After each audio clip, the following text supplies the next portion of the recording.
And we are back with more Let's Play The Legend of Zelda Majora's Mask. In this part,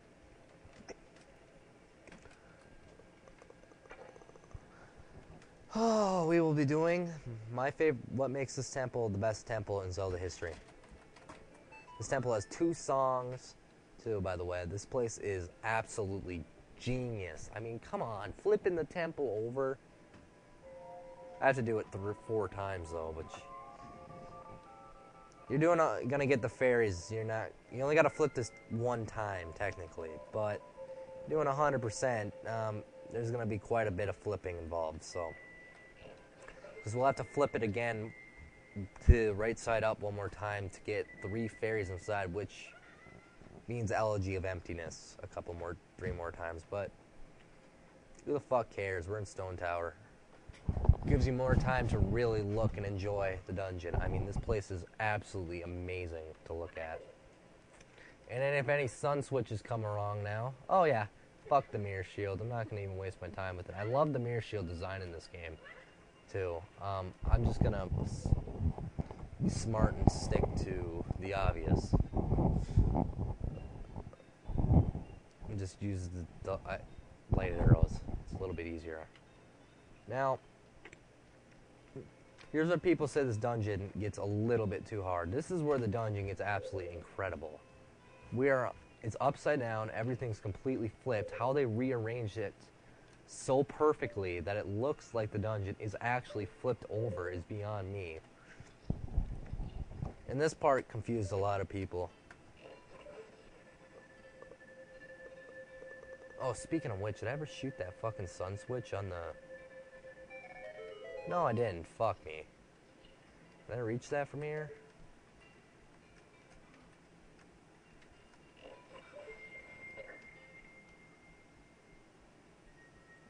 I was wondering why there wasn't a chest there. I walked in.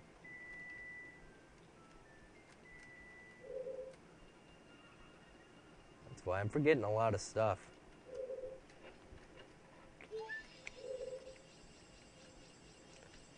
Not that I care, really, but as you can tell, we're going to go back into the room with the water. And now it is flipped. And it is a brand new... I think I like the upside down music more than I like the right side up music. I know I'm going to sound insane. That little twist of that makes you feel like you're actually upside down. Now... as much as I hate to say it, this is one of the most annoying fairies to get. Because you have to do things just right, and I didn't, so. Alright, we got it. Somehow. 10 fairies out of 15, there's 5 more. And it's so dangerously close to tasting that pointless Great Fairy Sword, but... alright.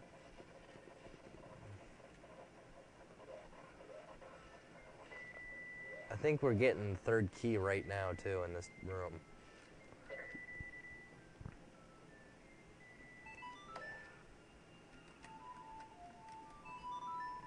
That's not the last. I think we gotta play that 2, 3, 4 more times. Yeah, we gotta play the LGMTS 4 more times. I know... it gets kind of old, it does, it really does, but sometimes you just gotta deal.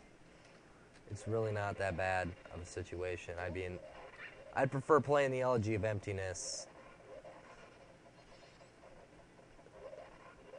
than, I really don't know. I think I like everything about this game, like in general. This game is absolutely perfect for a Zelda game. I mean, there's nothing wrong with it. There's no reason to not like this Zelda game.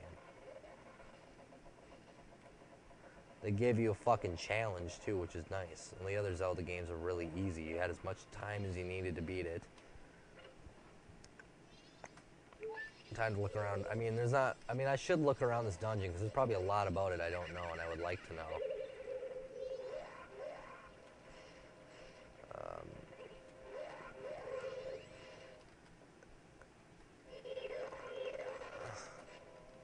Wrong button.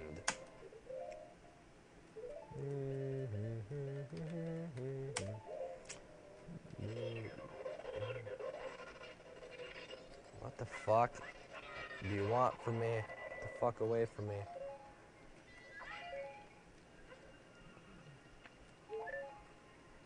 I never get tired of this place. I know about the sun switch, people. I'll get it in a second.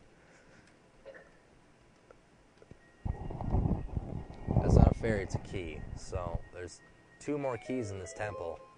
They're always right by the door, which is nice. Ocarina of Time never had that. It was like you needed 3 keys to look at the dungeon. I hated that. That got really annoying. Another thing they fixed. Even the water temple had that, and it wasn't the best. I didn't like that. You need a key to progress everywhere you go in Ocarina of Time. Is that going to hit it? Please? Yeah.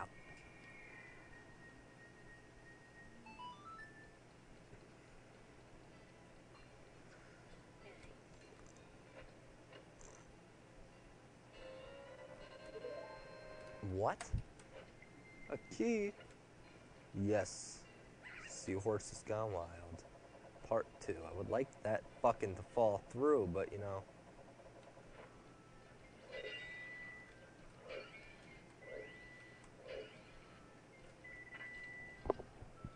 Where am I? Oh, this room.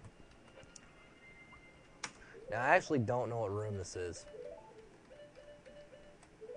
This one always seemed kind of new to me.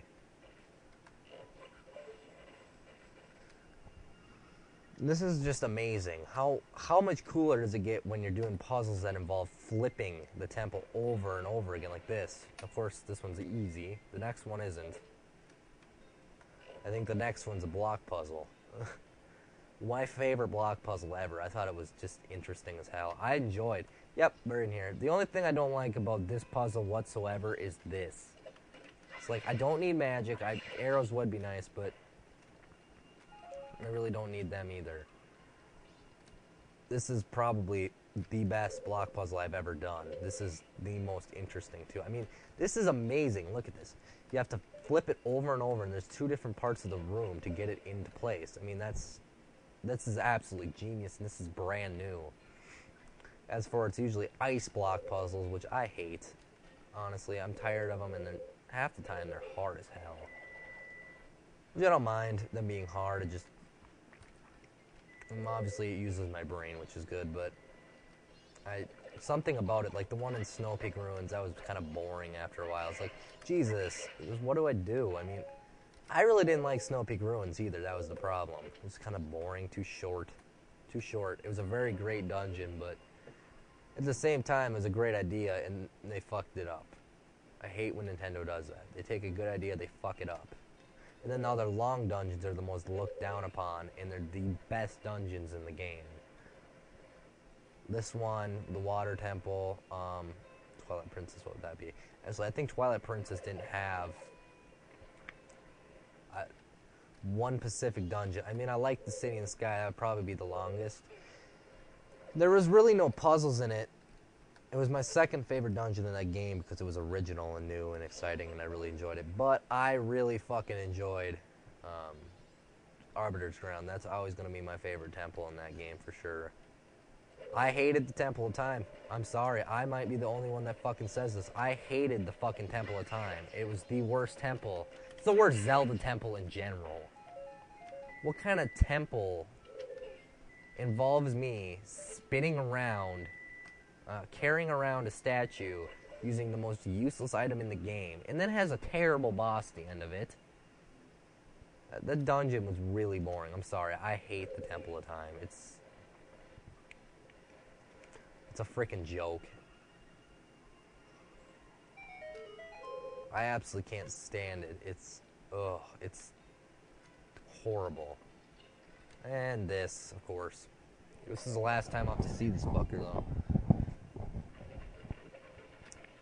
And now people are like, oh, the Temple of Time was such a great temple. No, it really wasn't. I'm sorry. You'd seriously have to be looking at that temple a lot different than me to say it's a good temple. It just got easier. And they took away from Ocarina of Time, too, because, again, there was no Temple of Time, really, in that game. They just gave you the light medallion without awakening anything. And I think it probably would have been better in Ocarina of Time, too, with the setting that the Temple of Time already had, it was really... It sounded like it'd actually be kind of a cool temple idea in that game. However, they put it in Twilight Princess, and Twilight Princess fucked up a lot of things. I know I was going to get hit there, but he's dead, so I'm cool with it.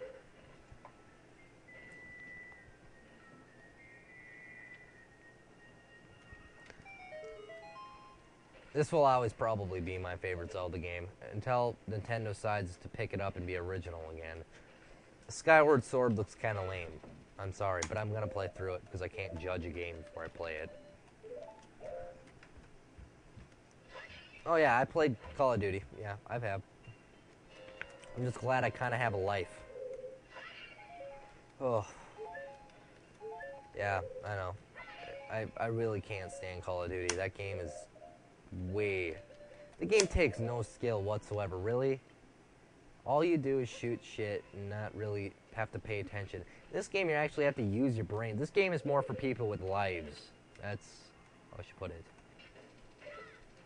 I mean, and it doesn't go online, which I like. And online games usually suck.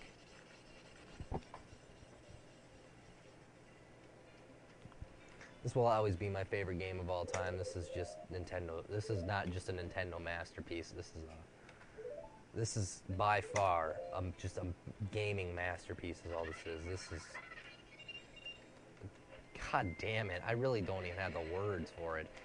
I know Ocarina of Time set things up, but they could have switched the story around a little bit too and not reuse those characters even and still made the same game.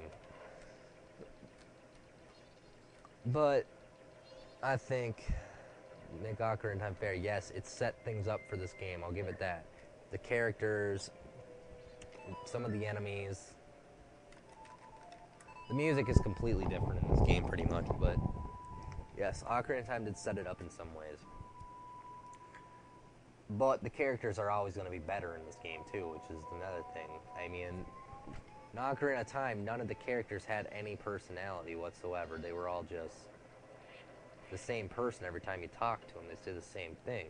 In this game, if you talk to them with a certain mask on or a certain thing, they always have something different to say. It's like, and at a certain different times and they're walking away, they'll still have different things. It's like they have more scripting and secret shit in this game than Ocarina too, which I really enjoy because there's a lot of stuff about this game that I probably don't know, and I know a lot.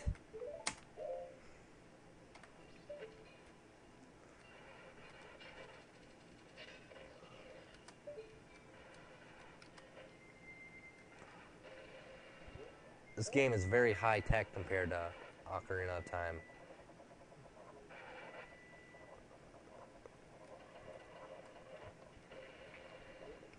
Better temples, better everything, pretty much. And a lot of people are going to be like, better temples? Really? Ocarina of Time really didn't have good temples. I'm seriously the only one that's ever going to say that. But at least from what I got out of it, I really didn't think there was any good... Like, really good. Fuck! Why would they do this right before the fucking last mini-boss of the game?